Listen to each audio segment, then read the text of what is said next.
We're here, we're queer, and we will continue to change the world. Welcome to Queer Changemakers. I'm your host, Justin Mezzapin, pronouns he, him, and each episode will share stories of LGBTQ plus individuals who are taking action to make a difference in our communities and beyond.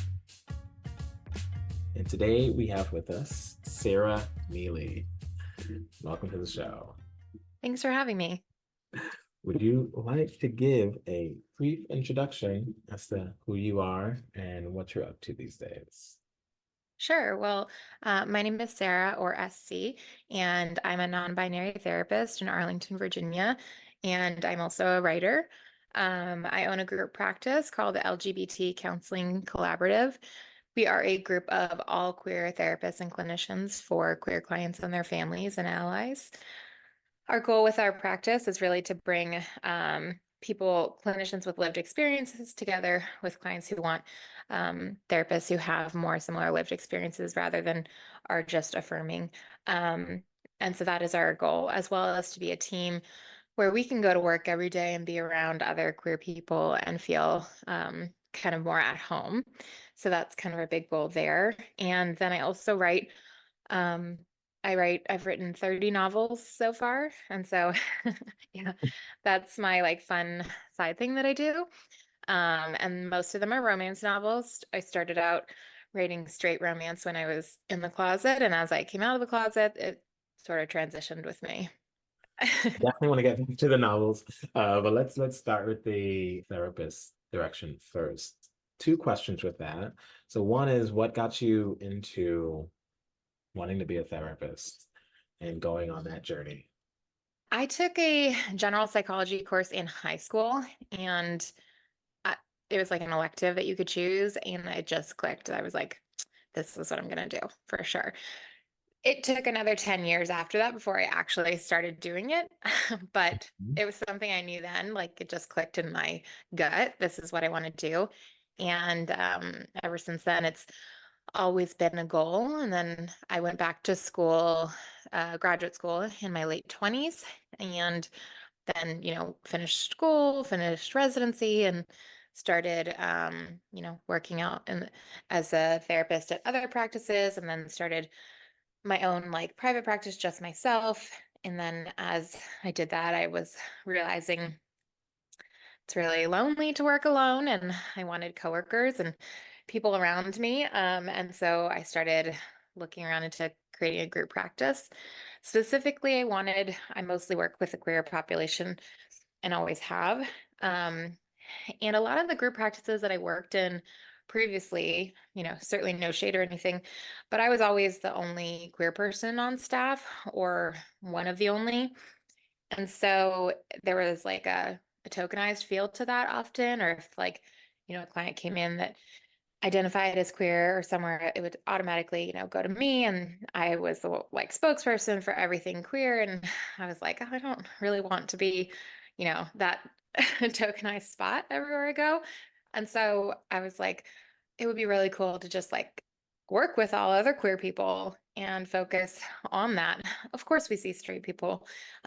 We see plenty of family members, we see plenty of allies, but we definitely market specifically to the queer population. And it's a really, really fun feeling to go to work every day and just be around like queer people and feel like at home and like you belong. And sometimes I forget now that like straight people even exist. Yeah, that sounds pretty awesome, pretty cool. And Yeah. I also liked how you were doing this alone, and you were like, I like community, and how can I build that into this? Because Yeah, COVID was hard on therapists, right? I mean, it was hard on everyone, but it really put a lot of us virtual. Mhm. And that wasn't necessarily common before. And it works really well for a lot of people, but for people like me who have higher social quotas, like working in front of a computer all day by myself was rough. I needed that human interaction. Because you're saying these words as you, but I'm like, oh, that makes sense. I see I Yeah. see what that means. Even Yeah. when I'm sort of here working from home, there are nights when it's like, okay, cool, I'm gonna go to this event and that event and the other thing, and I'm gonna get my community and get my social time with other people. Absolutely. So Yeah. love how you So make important. it. When you think of your practice and you're focused on queer people specifically, what are Mhm. some of the main challenges that are either present in the queer community that you help with or that your practice itself has been helping people with? So Sure. Everyone at our practice has a slightly different specialty of areas, that they focus. For me specifically, I do a lot of couples work, particularly with mixed orientation relationships and marriages. So often where like a cishet couple meets and marries in that manner, and then later on in their relationship, somebody transitions genders or comes out as a different sexuality. I work with that population a lot and really love it, as well as working with gender expansive couples and partners in general. And then my other big specialty is religious trauma, particularly in the queer community. It is pretty rare to meet a queer person who doesn't have some sort of negative experience with religion in the background or in their childhood or something like that. And I really focus on treating religious trauma from a complex trauma lens or a complex PTSD lens. So that's a little different than other places that treat religious trauma from a deconstruction lens. Um, I don't do that particular work unless that's something the client wants. Um, I really focus on like helping people heal from whatever trauma they experienced in religion, and then they can make their own decisions about, their own spirituality or faith or religion after that. But it doesn't have to be deconstruction work. It can be, continuing in the church, or it can be changing religions, or it can be whatever they want. But the mhm. goal is to work on healing the trauma piece, which is always people driven. So that's what I do the most of. For me, coming from a religious background, I'm sure there are some things that I've already worked through and some things that still get a little sticky because Absolutely. I think community is important. And yeah, I guess I'll ask the question. It comes to mind when I think about the work that I do volunteer wise, helping people. Like I grew up Seventh Day Adventist, and there's a community called SDA Kinship that is not officially part of the church because the church won't have them, Mm, but it sort of helps people in the queer community who grew up in that faith um, adjust and connect to others since the church tries to silence all queer topics or saying that's outside of it. What are some tips or strategies that people can do who I think a lot of people have religious trauma and there's a balance of, but my community still, like my people community is still over there. hmm. And there's this like, how do you let it go? I feel like that's a really deep question, but if there's any short tip, we're talking. Absolutely. You're right. It's a complex question and it's nuanced depending on the experience. And unfortunately, a lot of community and the concept of community is a bit gate kept by religion and religious organizations. That being said, there are plenty of other types of communities out there as well, and ways to get community. And there's also nothing wrong with continuing in your religious community as long as you are able to set appropriate boundaries for yourself that feel comfortable and safe, as well as manage expectations around what that means or what you're going to be able to get out of it. Working on religious trauma is often, from a complex lens, is often about going back and filling in the gaps of like neurological and cognitive development throughout childhood. Because a lot of people, if you grow up in like a high control or high demand sort of religious organization, the whole point of those are not to ask questions, right? Are not to critically think it. They're to be obedient, to follow, the whatever norms that social structure or religious structure has. Because of that, it means that there's often a lot of critical thinking skills that aren't developed, that were meant to be developed at certain points in childhood and adolescent and just weren't. So a lot of complex trauma work is going back and practicing and building up that muscle that has atrophied or was never taught to begin with, and allowing people to just critically think a little bit more for themselves. And then they can go back into those spaces or choose not to and not be under the same influence that maybe they would have been before.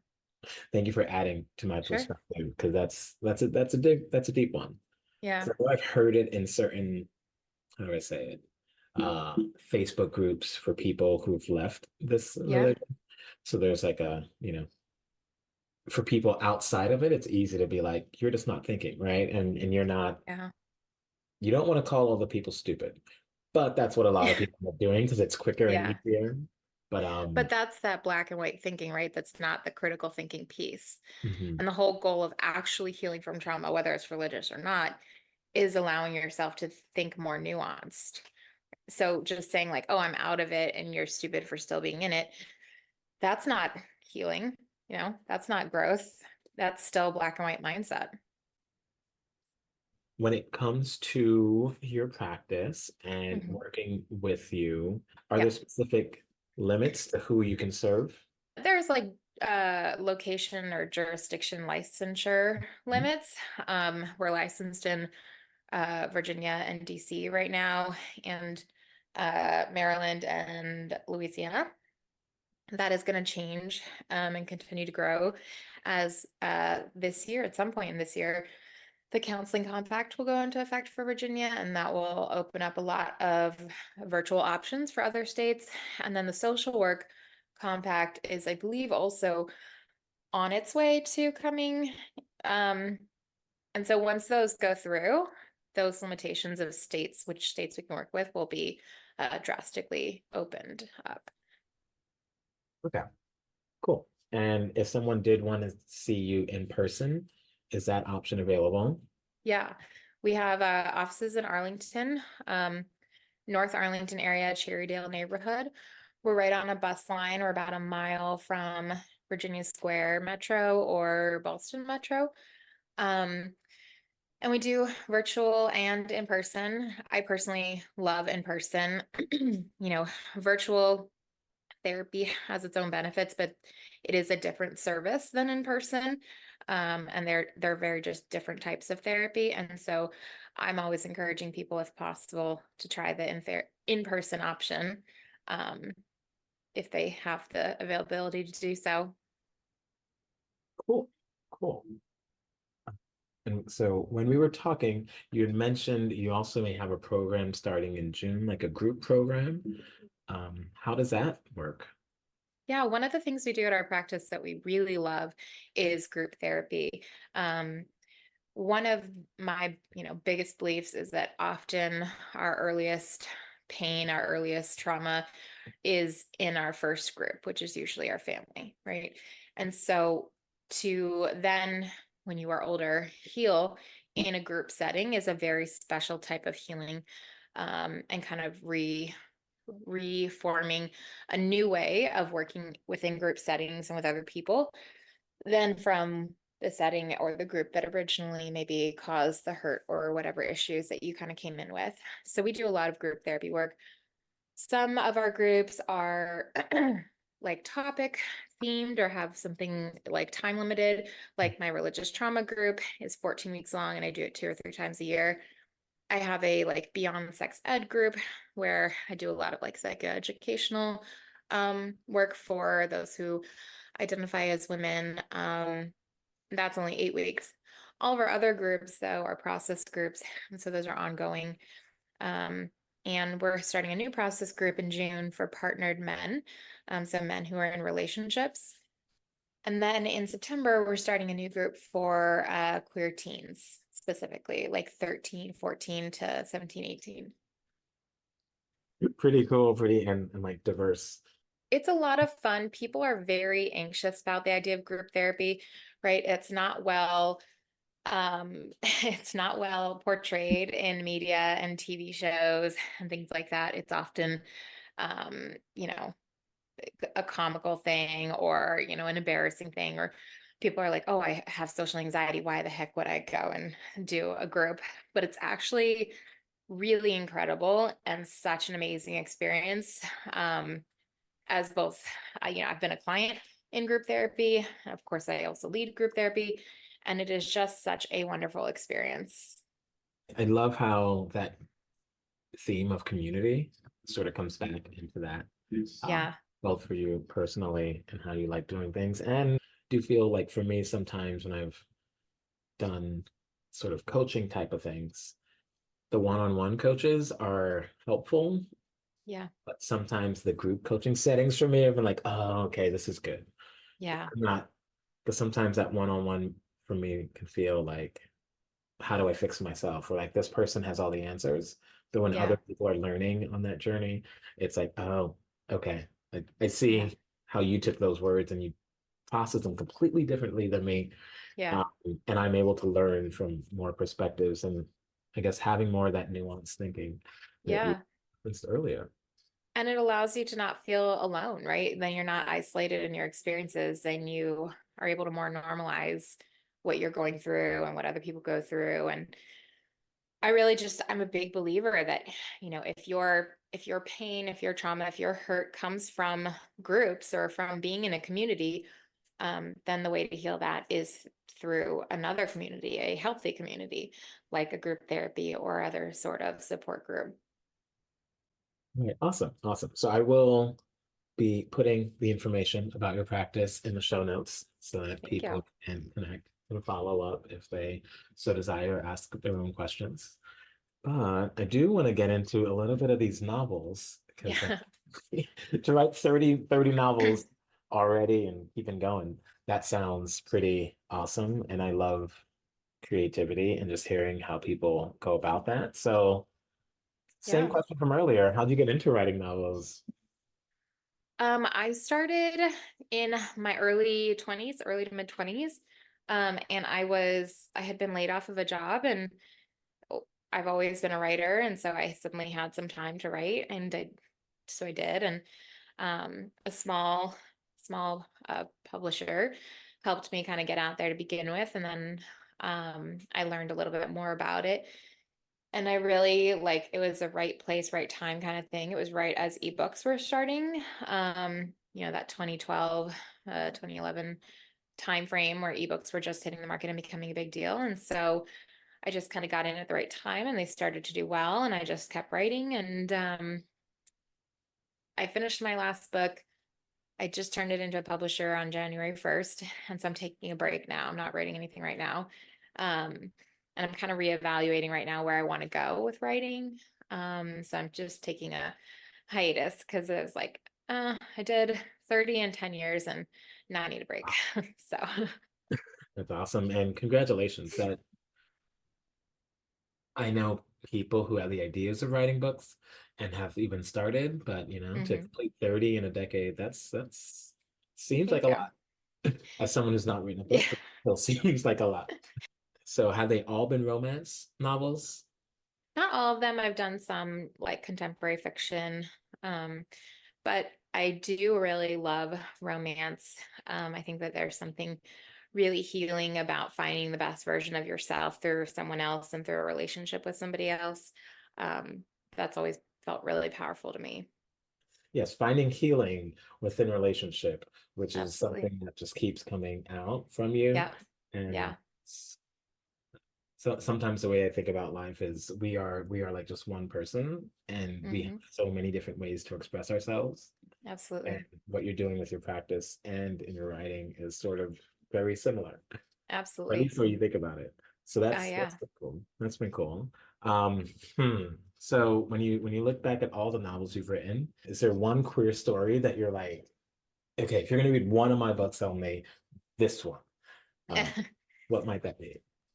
Uh, my last couple of books were um, lesbian romances, and those are my favorite.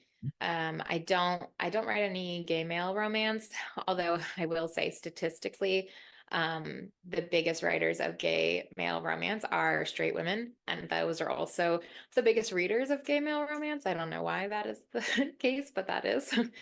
So I specifically focus on writing either non-binary or trans or lesbian romances. And so my last two romances were in a series. The first one was called Baby Bank, and the second one was called Let's Be Honest. Um, I use the pen name Sarah Robinson for writing. Um, and those were really fun. Baby Bank was about a woman who was in her mid-30s, decides to get pregnant. She's single, wants to be a mom, uses a sperm donor to get pregnant, and then falls in love with a sperm donor's sister. And then let's be honest, I donated the first week of sales to As You Are in DC when they were Right. struggling with their GoFundMe and things like that. And that book, Let's Be Honest, is all about the importance of lesbian bars and those sorts of queer spaces and community, which, everything about me always keeps coming back to that community piece. I hear you because sometimes I that's probably one of my strongest core values. So Yeah. cool. So baby bank and let's be honest. Yep. Uh, I do have a goal to do more reading for fun and not just growth or learning something new. So I'm glad I got some specific recommendations that I could do. Perfect. Is there like a dream queer author that you would love to meet, or a different queer book that someone wrote that was like, ooh, that was really good, and I just love it? Yeah. I obviously love a lot of what Casey McQuiston has written. That's probably one of those like most well-known ones. She wrote Red, White, and Royal Blue, I believe is the title. Yeah. Um, and so that is definitely, I'd love to meet her one day. Ashley Herring Blake also writes really great lesbian romance. I almost went to one of her signings. I think it was at Politics and Prose or the it was one of the bookstores here in DC, but Mhm. something came up last minute. So yeah, they're definitely really great. But I also really encourage reading more like indie and small press authors that struggle maybe getting out there with marketing. There can be some really amazing diamond in the roughs out there, and they just don't necessarily get seen or highlighted. I love going to queer bookstores like Little District Books in DC. Everything they have on their shelves is either about a queer character or written by a queer author. And so, you literally can't go wrong with any book in there. Cool. Love this. Love all the ideas. And also, I appreciate how you're just sharing these different aspects to our community, right? Yeah. Like, hey, I donated profits to As You Are here in Hmm. DC. Here are these little gay bookstores and Hmm. just other arts sort of. It's awesome when people are connected to a community and Yep. when people are lucky enough to be in a place that has that community there as well. Absolutely. We are so lucky in the DC area to be such uh, a mecca of like queer community. I think like we're at like 14% of the DC population identifies as queer. I mean, that's wild. Yeah. And like we're not a big, it's not like LA Yeah. where you can be spread out so far. Yeah. It's only so big. So that's Yeah. awesome. Awesome. And we have two lesbian bars here, which is also unheard of. I think there's less than 30 now in the entire country. And there's thousands of gay bars, but so few lesbian bars. And we have two. So that is a big deal. I love DC, and every so often there's a thought Yeah. of, do I want to move somewhere else? No. Part of me is like, yes, I'd want to experience life in another place, but I know anywhere I go is basically going to be a step down. I'm either going to lose out on the amount of queer people, Yeah. the amount of city life, the Yeah. economics around the place, the public transit, or the complicated cost of affordability, let's say. Yep. I feel like it's almost as expensive as New York, but at least in my building we have an elevator. I have like central AC and like a washer dryer in unit, which is, you'd have to pay a whole lot in New York. Yeah. Okay. And now my question that I ask to everyone. You ready? You ready? Okay. Are these the rapid fire ones? Almost. Okay. But but as a member of our LGBTQ community, in 2024, what is a vision you have for the next step, for an improvement, for what you would like to see in our greater community? What I would like to see is safety, and we're nowhere near that yet. Like, there's a lot of steps before we get there, but I would love to just see safety that, like, as a community, as queer people, we can just feel safe to exist in our country and not be always worried about the next law that's going to pass. It's going to take something away from us or make our life more dangerous, or not be worried about, how am I dressed and where am I going? And is it going to be safe to be seen in this area dressed in this way? Like, for me, I just really envision safety. And I think community is one of the biggest ways of getting there, right? The more that we are supporting each other as a community, the safer we are and the safer we'll feel. I love that. And I think a lot of times some of the ways I respond to situations is from that place of not feeling safe. Yeah. Um, so having more safety in our communities, it's awesome. So I think I was Yeah. talking about creating change a few episodes ago, and it's sort of like what you were saying at your practice, right? Mhm. It's like, oh, I show up to work and everyone's just queer, and I see queer clients, and we're all just here, and you almost forget straight people exist. Yeah. Not because straight people are bad, but because you're able to just be fully queer in that Yeah. space. Yeah. And there's That not it like, feels safe. yeah, Yeah. yeah, there's no like, oh, let me hold that part back because you won't Hmm. understand or anything, but just Yep. No masking. that sounds beautiful. Sounds beautiful. I look forward to the day when I'm in a productively queer, like focused environment.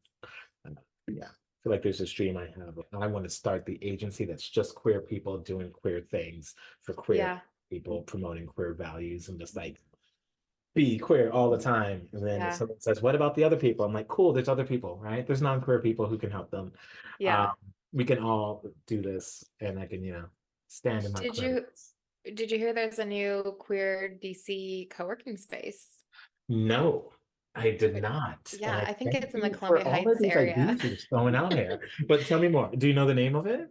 I want to say it's called Dandelion Collective or something like that. I think it's just dcqueercoworking.com or something like that. I might not have that correct. But Chris Oseth is a therapist, and uh he owns the building or leases the building and rents out all the different spaces to different queer lifestyle health practices, all kinds of, not just mental health, but any sort of um, queer owned business. Wow. Yeah. That's well, thank you for that. Thank you for that. I definitely be looking this up and have to reach out to this person. Yeah. Um, Maybe put a studio in there oh, for your podcast. It'd be perfect. there's a whole lot of ideas happening. And I'm like, okay, get back to the episode. But also focus on be present. We're here now. Yes. Okay, thank you for that. And now let's move into the rapid questions. I'm gonna Hmm. take the word fire. First question. What is something that inspires you and why?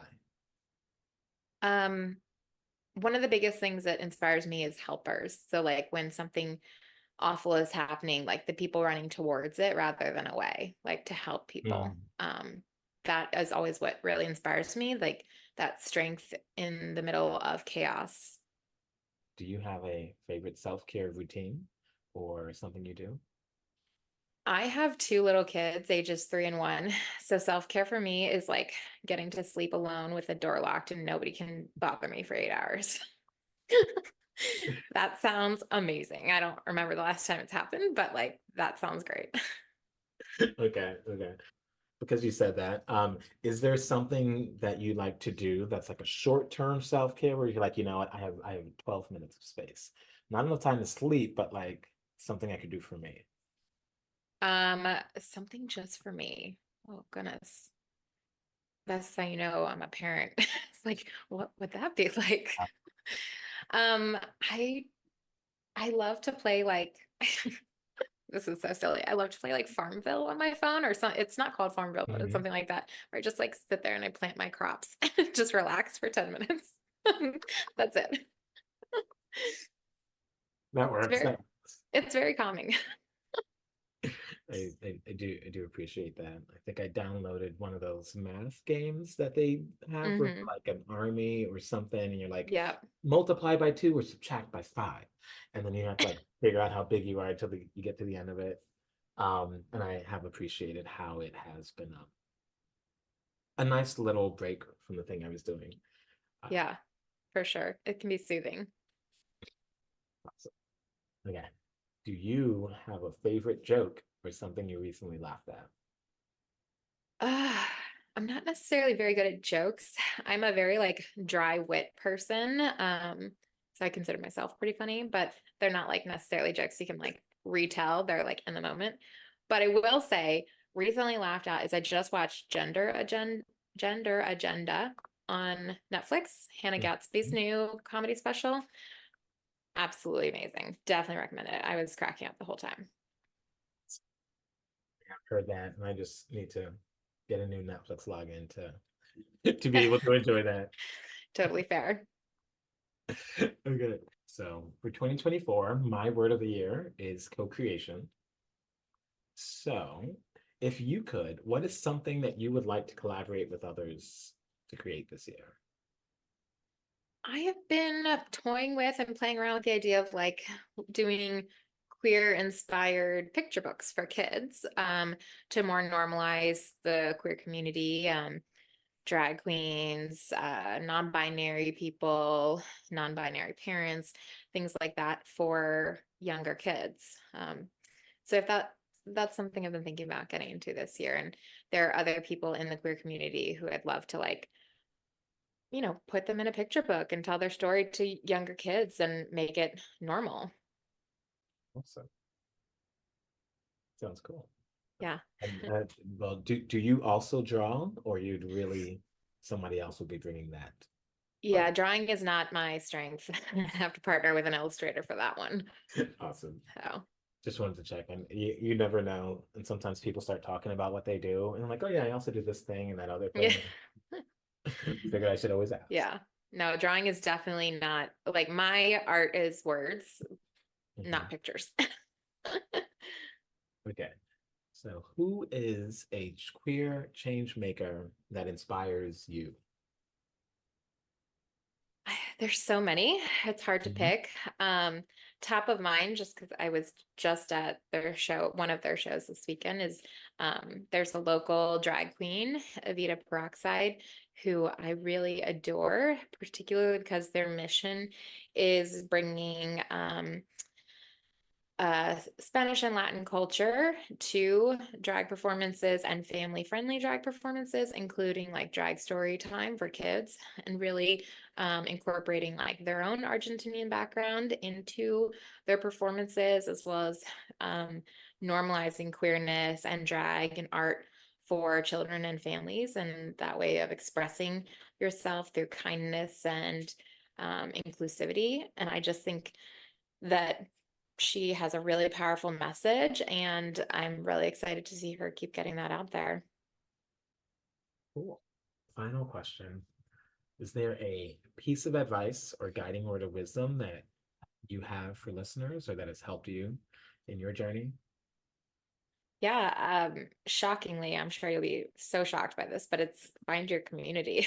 Like that is the key to everything. Like as human beings, we were not meant to live in this world alone. We were not meant to live in isolation. We are better off. We are physically better off. We are healthier mentally, physically, in every way when we are surrounded by good community. And that might not be biological family, it can be chosen family, but whoever it is, really pour yourself into that community and let them, most importantly, pour back into you.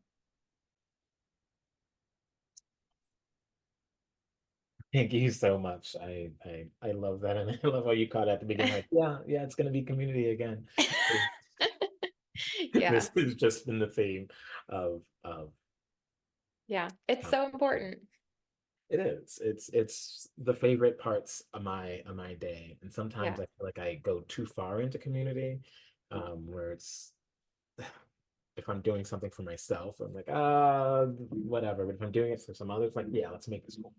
Well, Um, that's why I said making sure you let them pour back into you. Like that is always really hard for people, right? It's like, oh, I'm so fine with giving to other people, but then asking for help, being vulnerable yourself, letting other people help you, that's hard. Yeah, But that's part of community. it is. It is. I'm gonna take that as a challenge for myself to Love let it. me to let my communities pour into me as well. Yeah. Yeah. Wow.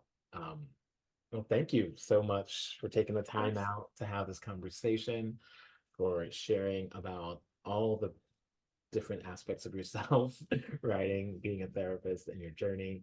And I very much enjoyed this conversation. And I hope that others are able to and think about the communities they're a part of, and if they're not, how they can find and or create that community for themselves. Absolutely. Yeah, I love that.